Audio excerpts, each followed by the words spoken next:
une émission qui a pour vocation de vous faire découvrir les auteurs de livres ainsi que leurs œuvres pour en connaître les contenus. Alors, dans ces numéros, nous avons le réel plaisir de recevoir un homme de Dieu, bien qu'il y a aussi plusieurs casquettes, comme les autres qui l'ont précédé, à la personne du frère Patrick. Je m'en vais saluer. Bonjour, frère Patrick. Bonjour, merci. Merci pour votre disponibilité. Nous sommes ravis de vous avoir sur le plateau de film de la plume. Okay, merci, le plaisir est partagé. D'accord, merci beaucoup. La réception du pardon des péchés et l'acceptation de Jésus-Christ comme sauveur personnel est la meilleure guérison pour la maladie. Vous avez compris, nous sommes avec un livre écrit par notre invité Patrick Madinda. Il a pour sujet de plusieurs médecins à un médecin. Alors, en parcourant votre livre, nous avons compris que vous voulez présenter Jésus-Christ comme étant le seul médecin dans la capacité de guérir tout type de maladie. Alors, pour commencer d'entrée des jeux, nous voudrions comprendre l'inspiration de votre sujet jusqu'à sa rédaction. C'est parti par quoi? Ça remonte de 3 ans passés. J'étais parti dans la ville de Continent à Brazzaville. J'étais pour un séjour, un temps de repos. Et il s'est fait durant ce temps-là, l'ami pasteur m'a contacté, il avait une activité dans son église autour de la guérison du vie. Et puis il m'a proposé d'être le premier intervenant. Comme j'étais là durant ce temps de séjour, le temps de repos, de vacances, il m'a dit est-ce qu'avant ton retour tu peux passer pour porter la parole. Je lui pose la question quel est le thème de l'activité. Il a dit plusieurs médecins, un médecin. Je lui ai posé la question s'ils ont un texte de base. Il m'a dit ok, c'est dans Marc chapitre 5, l'histoire à la fin de la perte des sangs. J'avais une semaine, j'étais celui qui devait introduire l'activité. Durant mes temps de méditation, je me suis rendu compte que la matière nécessaire de couler, l'inspiration nécessaire de couler. J'ai prêché pendant une semaine, j'ai fini. Je suis rentré à Kinshasa. J'ai senti ces fardeaux, donc je devais le prêcher. Encore, parce qu'à l'époque, j'étais comme pasteur responsable qui gérait le deuxième culte, et c'est moi qui étais là en train d'apporter la parole dans tous les seconds cultes chez nous à l'église Univers, dans Genève. Et durant ce temps où je préparais ces activités, je priais, je sentais fort fardeau. J'ai continué à écrire, jusqu'à ce que je contacte le pasteur Lévi Kondo. Il était parmi les intervenants que je pensais contacter pour ces cultes-là de guérison que je sentais comme un fardeau organisé. Le jour où je pars le voir, je lui parle du thème, il me regarde, il me pose la question, qu'est-ce que vous allez parler de quoi à l'intérieur? Je me suis mis à étaler la table de matière. Quand il m'a écouté, il m'a dit Patrick, oublie les signes. J'aimerais que tu écrives un livre autour de ça. Parce que pendant que tu parlais de ça, tu peux prêcher ça aujourd'hui à 500 personnes, 600 personnes, et puis ça cause que le principe. Écris ça comme un livre, et ça serait comme un héritage pour ceux qui viendront même après. C'est comme ça que je me suis mis à écrire mon courage. J'écrivais autre livre, j'ai arrêté, et je me suis mis à écrire ces livres de plusieurs médecins. Voilà, un souhait qui s'est matérialisé. Aujourd'hui, nous aurons le plaisir, sur le plateau Au fil de la pub, de présenter votre œuvre qui est de plusieurs médecins à un médecin. Alors, vous soulevez une problématique dans votre livre, vous expliquez pourquoi la maladie atteint la vie des hommes. Nous avons essayé de répondre à cette question-là, parce que dans ce livre, nous n'avions pas voulu aller vite en besogne, directement présenter Christ directement comme celui qui guérit. Moi, en tant qu'ingénieur, je ne suis pas médecin, en tant qu'ingénieur, avant de rapporter une solution à un problème donné, à une ville, ainsi de suite, parce que je suis humaniste, nous commençons d'abord par faire un petit diagnostic. C'est par rapport au résultat du diagnostic qu'on parvient à donner une solution. Et c'est par là que nous avions d'abord essayé de comprendre des grandes questions. Par où provient la maladie? Pourquoi la maladie atteint la vie des hommes? Et par rapport à cette question-là, pourquoi la maladie atteint la vie des hommes? 3 réponses que nous devions retenir. La première, c'est la violation de lois naturelles. Nous devons savoir que Dieu, lorsqu'il a placé l'homme sur terre, il a placé des lois naturelles auxquelles nous devons respecter. Je vais en donner quelques exemples, vous allez voir.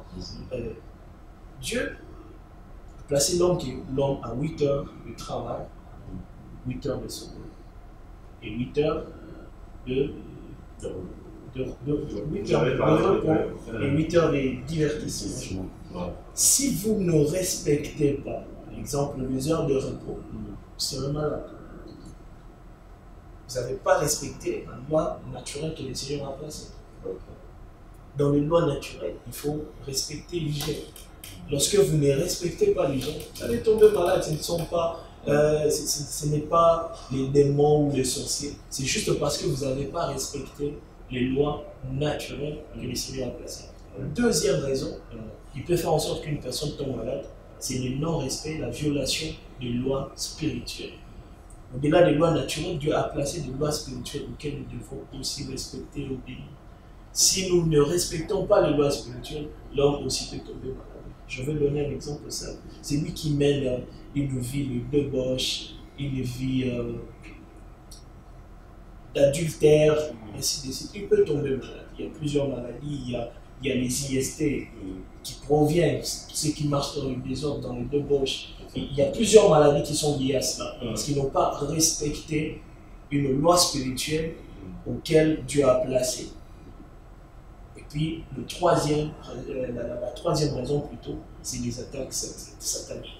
Nous ne devons pas ignorer cela, que le diable aussi, les démons, les sorciers, peuvent aussi infliger la maladie dans la vie d'une personne. Nous ne sommes pas sans ignorer qu'il y a beaucoup de réalités, surtout ici en Afrique. Il y a plusieurs maladies dont nous connaissons qui ne sont pas des sources naturelles, mais qui sont des sources purement démoniaques et sorcelleries.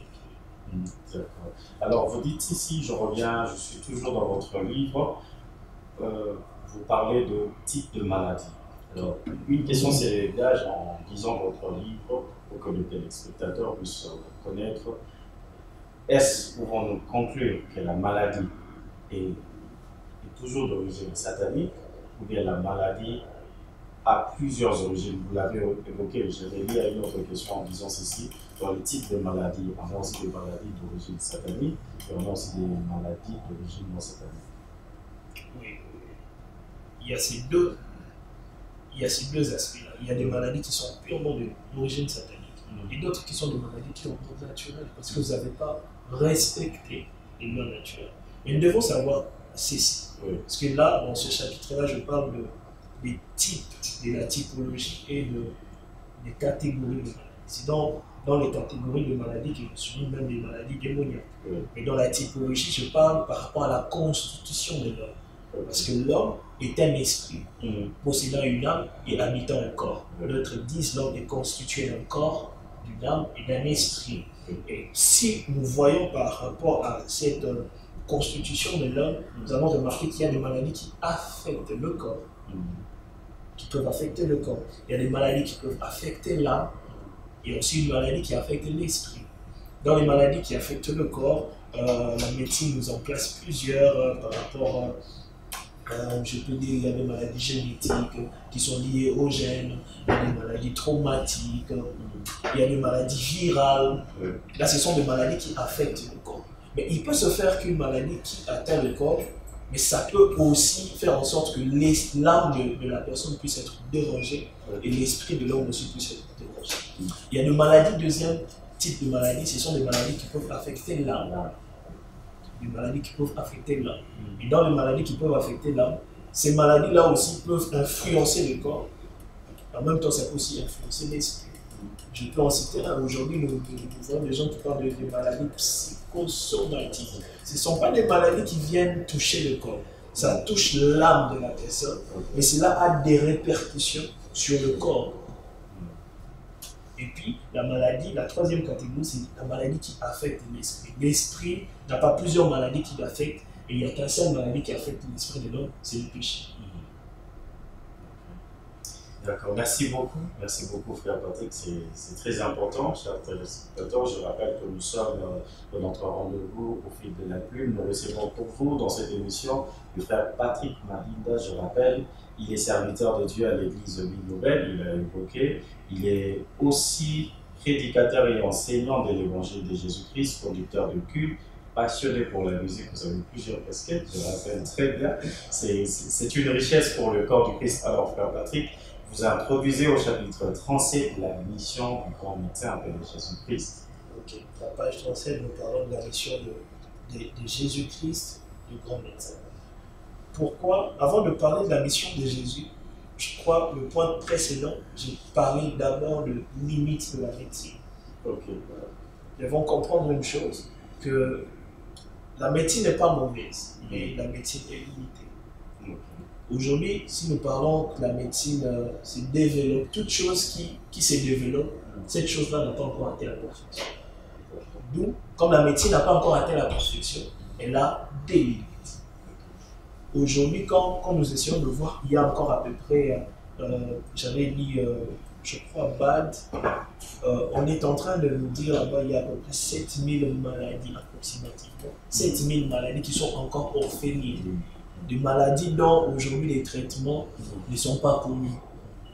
Pourquoi? À cause de leur rareté, tout ça, ils n'ont pas encore trouvé de traitement, de thérapie par rapport à cela. Et là, nous évoquons la mission de Jésus. La mission de Jésus intervient pourquoi? Pourquoi nous parlons de la mission de Jésus? Parce que Jésus, d'abord, était venu avec la mission. Lorsque nous rentrons dans le livre de Genèse, la Bible nous parle du péché de l'homme et de la femme. Lorsque l'homme et la femme ont péché, c'est là où tout a commencé. La chute de l'homme a fait en sorte que la mort intervienne. Et lorsque la mort est venue avec tous ses agents, la souffrance, les maladies, ainsi de suite. C'est même là où la maladie tire ses origines. Et c'était à cause du péché. Alors pour résoudre un problème, Christ ne pouvait pas résoudre le problème de la maladie en venant guérir la maladie, mais plutôt en commençant par la source. C'est là où maintenant la mission de Christ intervient. C'est pour cela dans Luc chapitre 4, le verset 18, ça commence à partir du verset 16. Parce qu'au début, au verset 1er, la Bible dit Jésus rempli de l'Esprit d'Allah au désert pour prier. Mais à partir du verset 16, la Bible dit Jésus revêtu de l'Esprit, lorsqu'il a fini ses 40 jours de prière dans le désert, il va dans la synagogue. Et la Bible dit il ouvrit le rouleau du prophète Isaïe, là où il est écrit l'Esprit du Seigneur est sur moi car il m'a oint. La version Cheraki dit l'Esprit du Seigneur est sur moi car il m'a messié. Je commence à citer les raisons pour lesquelles Dieu l'avait oint, les raisons pour lesquelles Dieu l'avait messié. Il est en train de détailler ces raisons en disant pour annoncer la bonne nouvelle aux pauvres, guérir ceux qui ont le cœur brisé. Nous voyons parmi la mission que Jésus, Dieu lui avait octroyée, nous voyons la guérison qui est portée. Pour comprendre que dans le salut que Christ avait amené, parmi la mission principale de Christ, c'était amener le salut auprès des hommes, mais dans le salut, il y a la guérison qui est donnée. Parce que le salut, c'est comme un package. C'est comme un package. Dans ces packages, nous trouvons aussi l'aspect de la guérison. Mais pour que la guérison intervienne, il devait résoudre le problème du péché. Au travers de sa mort et de la résurrection. Merci beaucoup. Alors, une question rapidement. Vous évoquez la problématique des types de traitements. À la page 53, vous parlez des traitements de quelques maladies de l'homme intérieur. C'est une réalité aujourd'hui. Nous voyons beaucoup de gens connaître ces problèmes ou ces types de maladies. Alors, par rapport à la maladie qui affecte l'homme intérieurement, est-ce que la mission de Christ arrive jusqu'à ce niveau-là? Ou bien nous devons nous limiter à ce que le monde nous présente, tel que vous l'avez évoqué ici, la médecine, il y a ce qu'on appelle, il y a plusieurs méthodes de thérapie que la médecine nous propose, la médecine moderne. Alors, quelle attitude avoir? Nous devons nous appuyer sur le seul médecin qui est Jésus-Christ, ou bien nous devons nous appuyer sur la médecine aussi moderne? Par rapport au type de traitement, dans le livre, nous sommes inspirés de la médecine pour voir comment les médecins soignent. Et nous allons essayer de lire la Bible, voir quelles sont les méthodes en fait aussi que les médecins par excellence aussi utilisent. J'ai remarqué que dans la médecine, il y a 3 types de traitements. Auprès de Dieu aussi, c'est la même. Le premier type de traitement, c'est ce qu'on appelle le traitement préventif. Et dans les traitements préventifs, ça consiste à prévenir l'homme, enfin de ne pas tomber malade. Le traitement préventif intervient avant que l'homme ne tombe malade. On lui donne les mesures à prendre pour ne pas tomber malade. Dieu l'emploie aussi lorsque nous lisons dans la Bible. Nous allons voir plusieurs fois Dieu en train de parler au peuple d'Israël dans le désert. Comment Dieu les a donné un code sanitaire là, pendant qu'ils étaient dans le désert, en leur disant que si une personne est atteinte de la lèpre, vous allez l'isoler. Pourquoi on l'isole? On l'isole pour éviter aussi une contamination auprès des autres. Là, c'est un traitement préventif. Dieu leur dit même, vous allez prendre les excréments, vous allez les enterrer. Tout ça, c'est une médecine préventive. Okay. Dieu les donne au peuple d'Israël ou dans les déserts. C'est pour cela qu'on pouvait remarquer que le peuple en marché pendant 40 ans dans les déserts sans pourtant tomber malade. Pourquoi? Dieu les avait prescrit un traitement qui était préventif. Deuxième type de traitement, c'est les traitements curatifs. Les traitements curatifs, c'est lorsque la personne est atteinte de la maladie et puis maintenant on lui donne une cure. Exemple, lorsque quelqu'un est atteint du palu, on peut lui dire tu vas prendre ces cachets pendant peut-être 3 jours, ou 4 jours, ou 5 jours, matin, soir, ça dépend de quel produit qu'on lui donne. Dieu donne aussi ce type de traitement. Nous allons voir avec la vie de Jésus, il rencontre un aveugle, il crache par terre, il le met la boue aux yeux, il dit va te laver. Là, c'est un traitement curatif. Il rencontre un autre, il lui dit, il le touche. Il utilise plusieurs méthodes comme ça pour guérir. Ce sont des traitements curatifs. Mais le troisième traitement aussi, que la médecine donne, que Dieu aussi donne, c'est les traitements palliatifs ou d'accompagnement. Ces traitements-là, la médecine la donne lorsque celle-ci est incapable de guérir. Donc celle-ci n'a pas un traitement sûr pour une guérison. Mais Dieu aussi donne des traitements palliatifs ou d'accompagnement. Mais Dieu ne le donne pas à cause de son incapacité à guérir. Mais Dieu le donne lorsqu'il s'agit de sa souveraineté. Nous allons le voir avec la vie de Paul. Paul qui guérissait les malades, même ressuscitait les morts. Il ressuscitait même les morts, lui qui était rempli d'onction. La Bible dit qu'il a prié 3 fois. J'ai prié 3 fois l'Éternel afin qu'il m'ôte cet décharnement. Mais le Seigneur lui dit ma grâce te suffit. Dieu donne les traitements palliatifs lorsqu'il s'agit de sa souveraineté et de sa grâce. Lorsqu'il te dit ma grâce te suffit. Et par rapport à l'homme intérieur, les traitements de maladies de l'homme intérieur, je dirais que lorsque les textes que je venais d'évoquer tout à l'heure de Luc chapitre 4, le verset 18, le Christ lui-même dit « Je suis venu pour guérir ce que le cœur brise ». Donc il est vraiment cette personne-là la mieux placée pour guérir les maladies de l'homme intérieur. Parce que l'homme intérieur, c'est l'âme, que nous disons l'âme. Il ne faut pas oublier que l'âme est constituée de 2 parties. Je peux dire ça comme ça, 2 compartiments. Parce que l'âme a un aspect qui est purement émotionnel et une partie qui est purement raison. Dans la partie émotionnelle, nous allons voir des choses intérieures. La jalousie, ça affecte l'âme. Oui. Et les maladies qui affectent toujours l'âme, je parlais de l'ignorance. Parce que là, ça touche la partie raison. L'ignorance, les connaissances hérétiques, ça touche la partie raison. Et c'est Jésus qui est capable de guérir ces gens de maladies. Merci beaucoup. Merci notre frère Patrick. Nous sommes arrivés à la fin de notre émission. Je rappelle que nous avons reçu dans cette émission le frère Patrick Madi avec son livre de plusieurs métiers à un médecin. Il nous a parlé de maladies, types de maladies, les origines de maladies. Mais il y a une chose qui me frappe dans ces livres, c'est qu'il nous présente le Seigneur Jésus-Christ ayant la capacité de guérir tout type de maladie. Nous vous recommandons ce livre, il va beaucoup vous bénir, il va beaucoup vous aider personnellement, mais aussi en communauté, à l'église, en famille, pourquoi pas dans les sociétés, là où sévit aussi plusieurs types de maladies. Nous vous fixons rendez-vous pour le prochain numéro. Merci beaucoup, Frère Patrick, pour votre disponibilité. Au fil de la pub, nous vous donne rendez-vous au prochain numéro. Nous remercions l'équipe de la réalisation assurée par le Père Sébastien.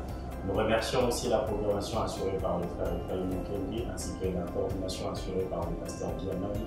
Nous vous fixons rendez-vous au prochain numéro. Que Dieu vous bénisse et restez fidèles à l'écran de l'Éternel télévision.